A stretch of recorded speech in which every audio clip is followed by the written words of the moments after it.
जैसे कि दौरे जदीद में हम दाखिल हो चुके हैं और दौरे जदीद के तकाज़ों से भरपूर फ़ायदा उठाते हुए हम सबको एक लफ्ज़ याद हो गए, एक या दो लफ्ज़ याद हो गए हुए हैं, AI या चैट GPT। ये हमारी ज़िंदगियों को किस तरह से मज़ीद आगे जाकर बेहतर करते जाएंगे और अभी किस तरह से उनका रोल जो है हमारी ज़िंदगियों में है। जब भी कोई चीज़ नई मुतारिफ़ करवाई जाती है या जिसके पीछे कोई काविशें होती हैं, शुरू में तो उसको एक्सेप्टेंस, उसका यूज़, उसको मुतारिफ़ करवाना बहुत मुश्किल हो जाता है और उसकी अडॉप्टेबिलिटी जो है ना, वो उस टाइम पर अगर कोई सीखना शुरू कर दे तो आसान रहता है, लेकिन नहीं तो आइंदा जाते हुए सालों में बहुत मुश्किल हो जाती है। इस हवाले से जानेंगे AI जो है किस तरह से हमारे मुल्क को कौम की तरक्की में अपना किरदार अदा कर सकती है, कैसे हम मुल्क की मईशत को बेहतर कर सकते हैं, कैसे आने वाले तलबा जो हैं इससे भरपूर तरीके से तालीमी हवाले से फ़ायदा उठा सकते हैं। हमें ज्वाइन किया है जनाब हुज़ैफ़ा करमानी साहब ने, जो कि AI एक्सपर्ट है, चीफ मार्केटिंग ऑफिसर है नूर इंटरनेशनल यूनिवर्सिटी। अस्सलाम वालेकुम। वालेकुम सलाम। कैसे हैं आप हुज़ैफ़ा? अल्हम्दुलिल्लाह मैं बिल्कुल बहुत शुक्रिया प्रोग्राम में आने के लिए। अच्छा, मैं आपसे जानना चाहती हूँ बिजनेस ग्रोथ और मुलाजमतों को बेहतर बनाने के लिए जी AI कितना मौसर किरदार अदा करता है? I think AI plays a huge role किसी भी बिजनेस की ग्रोथ में। अब मैं आपको एक एग्जांपल देता हूँ। जिस तरह US मार्केट के अंदर इस साल प्रोजेक्टेड है कि $8.6 बिलियन का इंक्रीमेंट आएगा कॉमर्स सेक्टर में के अंदर सिर्फ AI की मदद के साथ। सो AI डेफिनेटली बिजनेस के अंदर एक काफ़ी ह्यूज इम्पैक्ट प्ले करता है। पहले ये होता था कि AI एक नीश फील्ड थी। अब मैं कहता हूँ कि एक बेसलाइन जो है वो रिक्वायरमेंट है किसी भी बिजनेस के लिए। आजकल आपको पता है हम एक हाइपर कम्पिटिटिव दौर के अंदर हैं। इस दौर के अंदर काफ़ी ज़्यादा कंपटीशन आ गई है, सेम प्रोडक्ट काफ़ी ज़्यादा कंपनीज ऑफर कर रही हैं। तो जो भी टूल आपके पास होगा वो आपके पास एक एज होगा। वो एज होना आई थिंक हर कंपनी के लिए, हर बिजनेस के लिए बहुत ज़रूरी है, and AI is that age. अच्छा, हम आम जुबान में अगर हम देखें और हम सादा इंसान को देखें, उसको हम कैसे समझा सकते हैं AI हमारी ज़िंदगी को किस तरह से मुतासिर करेगा या किस तरह से आगे लेकर चलेगा? अगर मैं आम इंसान की बात करूं, जिन लोगों के साथ कोई भी जो सादा लोग होते हैं वो ये कहते हैं कि आइंदा आने वाले सालों में रोबोट जो हैं इंसानों की जगह ले लेंगे, ये एक सादा उनके जहन में डेफिनेशन है।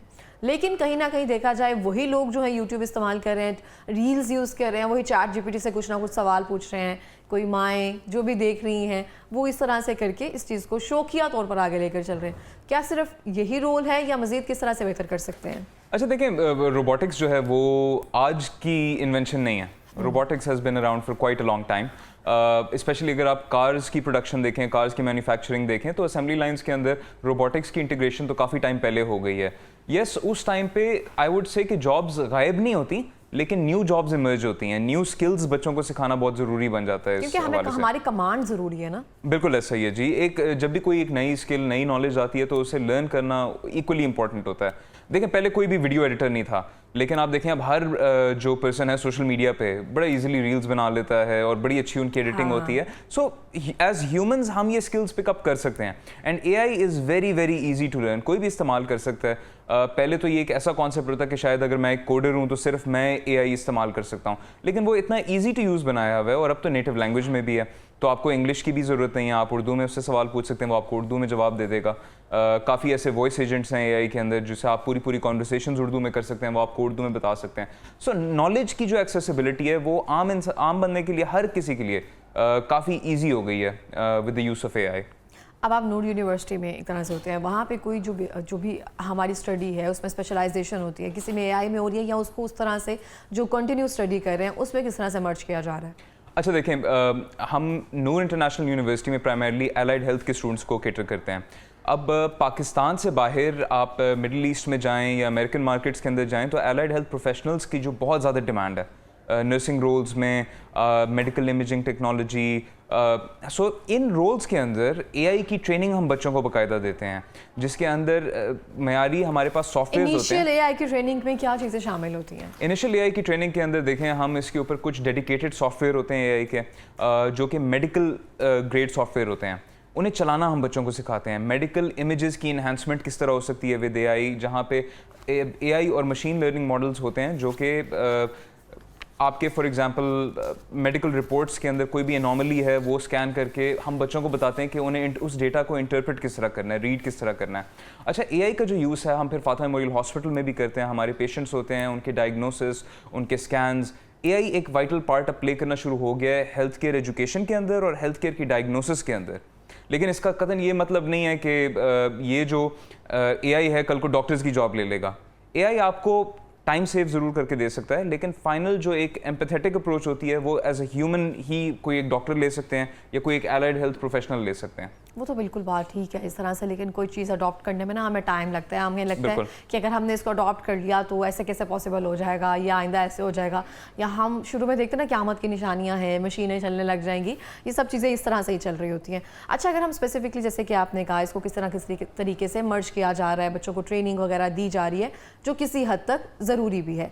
अभी अगर हम मौसम की सूरत हाल के बारे में बात करें तो कहा जाता है कि अगर मौसम बरसात का जो सीज़न शुरू हो जाता है उसमें आप कितने ही प्रेडिक्शन कर सकते हैं, करीब करीब भी की जाए उस हवाले से सारे इकदाम लिए जा सकते हैं, लेकिन अनप्रेडिक्टेबल कोई चीज़ हो जाए तो वो मौसमी है, कुदरती सूरत हाल है, कुदरती आफात हैं, तो हम उनको नेचर पे छोड़ देते हैं कि नेचर थी, ड्रास्टिक हो गया, अब इस तरह से है। एआई की मदद से इसको हम कैसे यकीनी बना सकते हैं कि खुदा ना खास्ता अगर हमारा नुकसान 50% होना है तो उसको हम एटलीस्ट 25% लें और 25% हम नेचर की जिम्मेदारी पे लगा दें। अच्छा, इसके ऊपर ना एक मैं आपको बड़ा इंटरेस्टिंग एक केस भी बताता हूँ। सबसे पहले तो आई थिंक बीइंग मुस्लिम्स हमारा बड़ा स्ट्रॉन्ग फेथ है कि अगर इस तरह का कोई भी इवेंट होना है, देखें वो अल्लाह की तरफ से होता है और उसका जो फाइनल आउटकम है वो तो अल्लाह ही जानता है। एआई की मदद से एक डिफरेंस आ जाता है। 2023 में हरिकेन ली आया था जो कि अटलांटिक के ऊपर बना था और वो ओवरनाइट कैटेगरी 1 से कैटेगरी 5 हरिकेन वो डेवलप हो गया। अच्छा, जो ट्रेडिशनल वेदर फोरकास्टिंग के मॉडल्स हैं उनसे एटलीस्ट 3 दिन पहले ग्राफ एआई है उसने प्रिडिक्ट कर लिया था कि ये हरिकेन अपना रास्ता तब्दील करेगा और कनाडा में एंटर हो जाएगा, नोवा स्कोशिया एरिया में। 3 दिन पहले उसने ये प्रोडिक्शन की। वहाँ की जो इंतज़ामिया है उन्होंने अप्रोप्रिएट वार्निंग्स रिलीज़ की और काफ़ी लॉस ऑफ लाइफ की प्रिवेंशन हो गई थी इस चीज़ की वजह से। अच्छा, सैटेलाइट इमेजरी हो गई नासा के अंदर, इसके अंदर स्पेसिफिक वो लोग एम्प्लॉय करते हैं सॉफ्टवेयर्स। इवन एक और सॉफ्टवेयर है कोपरनिकस का सेंटिनल एआई है, वो बेसिकली ये सॉफ्टवेयर देखते हैं कि ज़मीन के अंदर से प्रेसिपिटेशन लेवल्स कितने हैं और ये सैटेलाइट इमेजरी को यूज़ करते हुए पहले से आपको थोड़ा सा एक एस्टिमेट दे सकते हैं कि यहाँ पे फ्लड आने वाला है। Okay. अच्छा, बाहर के मुल्क में ये होता है कि आपके फ़ोन्स के अंदर वायरलेस इमरजेंसी ट्रांसमिशन सिस्टम्स होते हैं। जिस तरह आपका सेल टावर है आपको एसएमएस भेजता है, उनका सेल टावर एक वार्निंग इशू कर लेता है उसी लोकल एरिया में। तो आपका फ़ोन जिस तरह अलार्म बजता है उसी तरह अलार्म की तरह आपका फ़ोन जो है आपको वो वार्निंग दे देता है। तो पाकिस्तान के अंदर ये सिस्टम्स बिल्कुल इनकॉर्पोरेट किए जा सकते हैं। गूगल का एक अपना प्रोडक्ट है, फ्लड्स को वो प्रिडिक्ट करता है और वो पाकिस्तान को ऑलरेडी कवर करता है। सो आई थिंक इसके ऊपर अगर हमारे अंदर हम थोड़ा सा इसके ऊपर अपने आप को मज़ीद अवेयर करें, थोड़ा सा इस चीज़ की एजुकेशन हम दें अपनी पॉपुलेशंस को, तो काफ़ी लॉस ऑफ लाइफ से हम लोग बच सकते हैं, स्पेशली आजकल की जो हम सिचुएशन देखते हैं उसके अंदर। ठीक हो गया। आप एज एन एआई एक्सपर्ट आपकी क्या जिम्मेदारी है, किस तरह से आप इस चीज़ को आगे लेकर चल रहे हैं, कोई ट्रेनिंग्स वगैरह दे रहे हैं या आप इसको किस में स्पेशलाइजेशन करके यूज़ करके बता रहे हैं हमें? अच्छा देखें, सो मेरे पास काफ़ी स्टूडेंट्स आते हैं नूर स्टूडेंट लीडरशिप प्रोग्राम के अंदर। लाहौर के टॉप स्कूल से बच्चे हमारे पास आते हैं। एक बहुत बड़ा डिफरेंस मैंने देखा है।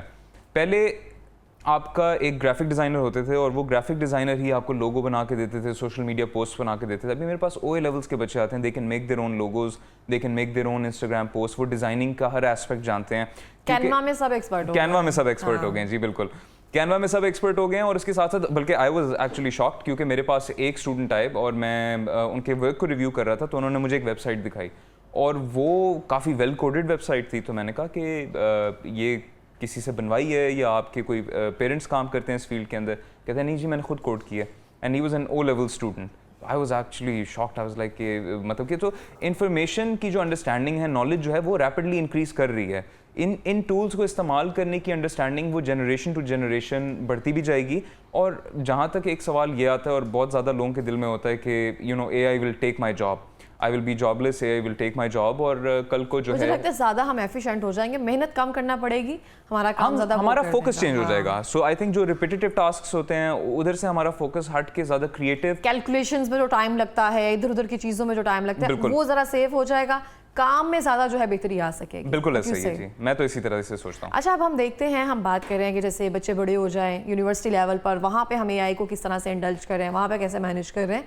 अगर हम छोटे बच्चों की बात करें, उनकी लाइफ में उनकी किताबों में AI रिलेटेड, अब अगर हम जिन स्कूल्स में पढ़े हुए हैं वहाँ पे तो इवन केमिस्ट्री के कोई प्रैक्टिकल्स भी नहीं करवाए हुए, न्यूमेरिकल्स बस करवाए हुए फिजिक्स के, और फिजिक्स भी सही तरह से हमने वैसे नहीं पढ़ी हुई है, बस इतना पता है कि ग्रेविटी क्या है, नीचे गिरा के, इसके अलावा कोई प्रैक्टिकल नहीं है। जो आजकल मैं देखती हूँ जो स्कूल्स में करवा रहे हैं प्रैक्टिकली, फिजिक्स मुझे लगता है ऐसे समझ आ रही है, अब मुझे लगता है इंटरेस्टिंग सब्जेक्ट है। पहले मुझे लगता था इससे बुरा कोई सब्जेक्ट नहीं है। अब एआई को किस तरह से हम बच्चों की ज़िंदगियों में शुरू से शामिल कर सकते हैं कि आने वाले 5 सालों में कहीं ना कहीं अब जो बच्चे बड़े एक्सपर्ट हो रहे हैं वो छोटे बच्चे कहीं ना कहीं एक्सपर्ट होते जाएं। एआई आई थिंक काफ़ी हद तक ऑलरेडी हमारी लाइफ्स के अंदर काफ़ी एक यंग एज से इंटीग्रेट होना शुरू हो गया है। स्कूल्स के अंदर एआई की इंटीग्रेशन हम लोग मल्टीपल लेवल्स पे कर सकते हैं, but I would also advocate for the safe use of AI. तो ये एक डबल एज सोर्ड है ये वाला जो आपका सवाल है, जहाँ पे स्कूल्स के अंदर हम बच्चों को मजीद इसकी इन्हांसमेंट के लिए आप कह लें कि टॉपिक लेसन्स और उनकी एक्सप्लेनर्स के लिए देखें, एक प्राइवेट ट्यूटर की अब आपको ज़रूरत नहीं है। एआई आपका प्राइवेट ट्यूटर बन सकता है। कोई भी कॉन्सेप्ट आपको नहीं समझ आता है, एआई उसे मल्टीपल लेवल्स पे ब्रेक डाउन कर सकता है और इतना ब्रेक डाउन कर सकता है लेकिन उसको समझाने के लिए तो टीचर की ज़रूरत है ना, वो जितना एआई बन सकता है। एआई बन सकता है, एआई बन सकता है क्योंकि एआई के अंदर ऐसे मॉडल्स आ गए हैं जो बिल्कुल जिस तरह अभी मैं बात कर रहा हूँ इस तरह बात कर सकते हैं। आपको बिल्कुल एक चीज़ का ब्रेक डाउन दे सकते हैं।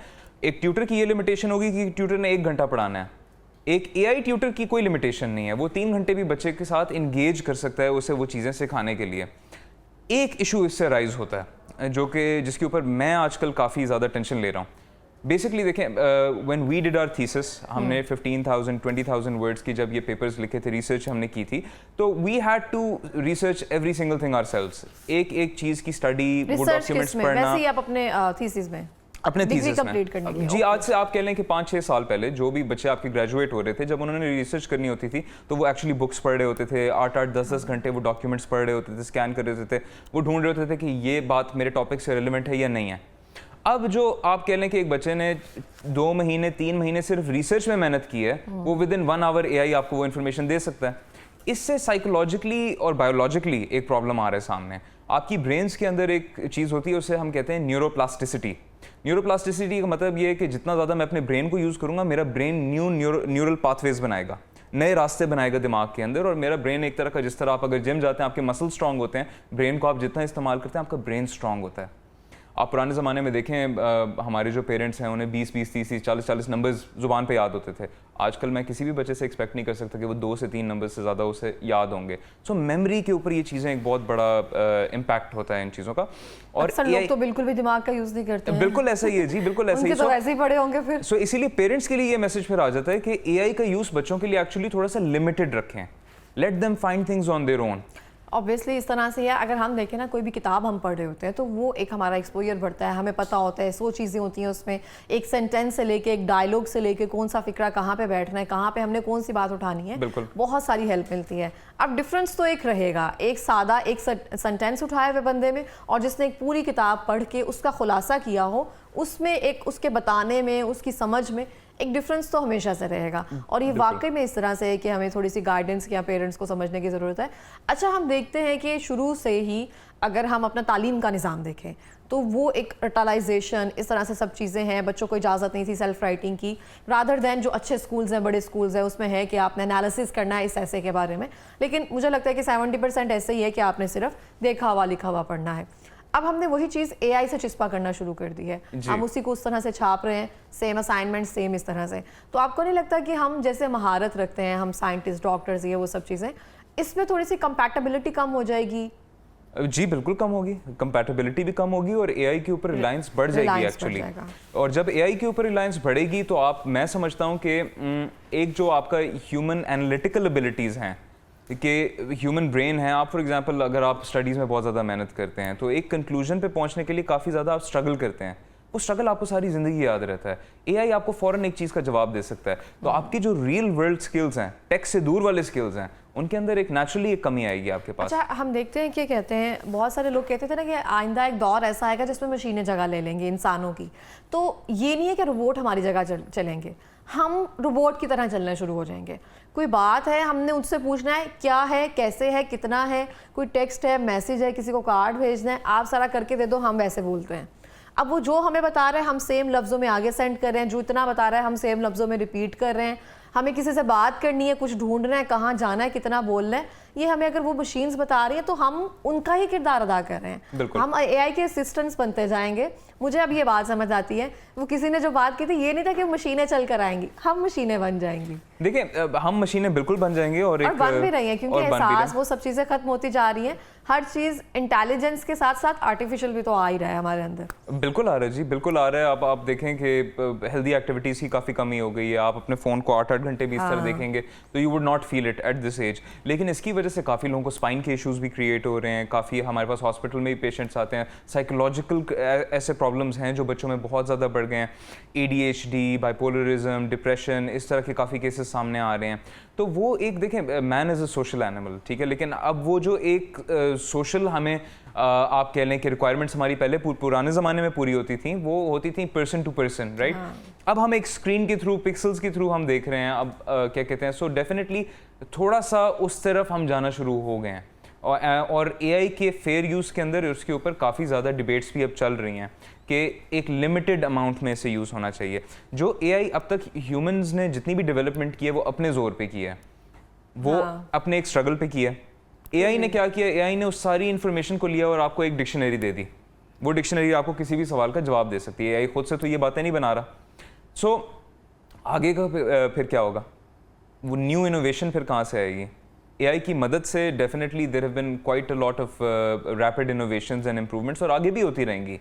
बट डेफिनेटली हमें अपने घरों में हमें इसके एक सेफ यूसेज के लिए एडवोकेसी हमें करनी चाहिए। अगर हम AI की बात करें, अगर मौजूदा सैलाब की जो सूरत हाल है, आपको क्या लगता है कि कहाँ पे हम AI का इस्तेमाल करके इस जो सूरत हाल है इससे बच सकते थे? आई थिंक बच नहीं, चलो थोड़ा नुकसान से बच सकते थे, कम कर सकते थे इस नुकसान को।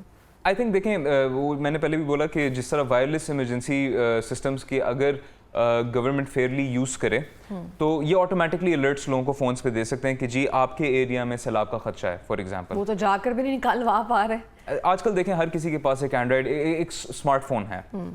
आइदर एक एंड्रॉयड है, आइदर एक आईफोन है। अगर मैं घर के अंदर अपने बैठा हूँ और मेरी अपनी लोकल लैंग्वेज के अंदर वो एक मुझे अलर्ट आ रहा है और अलार्म की तरह बार बार मेरा फ़ोन बज रहा है कि जी, तो एक डर तो बैठेगा मेरे दिल में। आप कितने लोगों को फिजिकली अप्रोच कर सकते हैं, SMS कोई देखे ना देखे, टिकटॉक हर कोई देखता है। अगर मैं अपने फ़ोन लॉक करने से पहले ही पूरा एक वो अलार्म की स्क्रीन आ रही है, मैं एक बार पढ़ूंगा तो सही उस चीज़ को। तो ये वायरलेस इमरजेंसी सिस्टम US में तो काफ़ी सालों से यूज़ हो रहा है। आई वुड से एटलीस्ट एक डेकेड से ये चीज़ यूज़ हो रही है। पाकिस्तान के अंदर भी ये इनकॉर्पोरेट की जा सकती है और बहुत ईजिली इनकॉर्पोरेट की जा सकती है। सेल टावर्स की मदद से ये ऑपरेट होता है और हर फ़ोन के अंदर ये टेक्नोलॉजी ऑलरेडी आती है।